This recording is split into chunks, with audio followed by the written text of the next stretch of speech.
நமச்சிவாய. தாயும் ஆனவனே இறைவன்.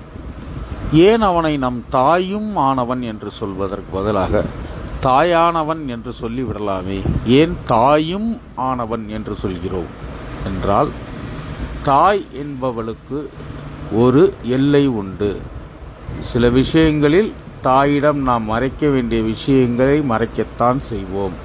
தந்தையிடம் மறைக்க வேண்டிய விஷயங்களை மறைக்கத்தான் செய்வோம். நட்புகளிடம் மறைக்க வேண்டிய விஷயங்களை மறைக்கத்தான் செய்வோம். உறவுகளிடம் மறைக்க வேண்டிய விஷயங்களை மறைக்கத்தான் செய்வோம். அப்போது எந்த உறவுமே ஒரு வகையான ஒரு எல்லைக்கு உட்பட்டதாகவே இருக்கிறது. அதனால்தான் தாயும் ஆனவன் என்று சொல்கிறோம்.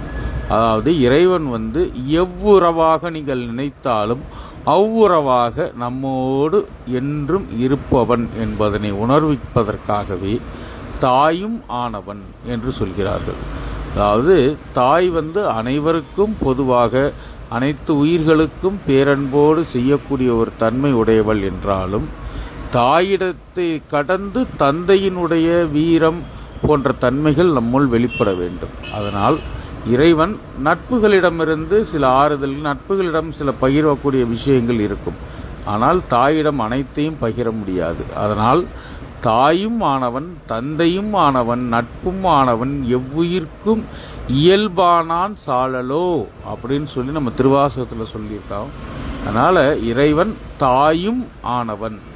தாயானவன் என்று சொல்வதற்கு பதிலாக தாயும் ஆனவன் என்றால், எத்தன்மையில் நீங்கள் விளங்கினாலும் அத்தன்மையாக விளங்கக்கூடியவனாகவே இறைவன் இருக்கிறான்.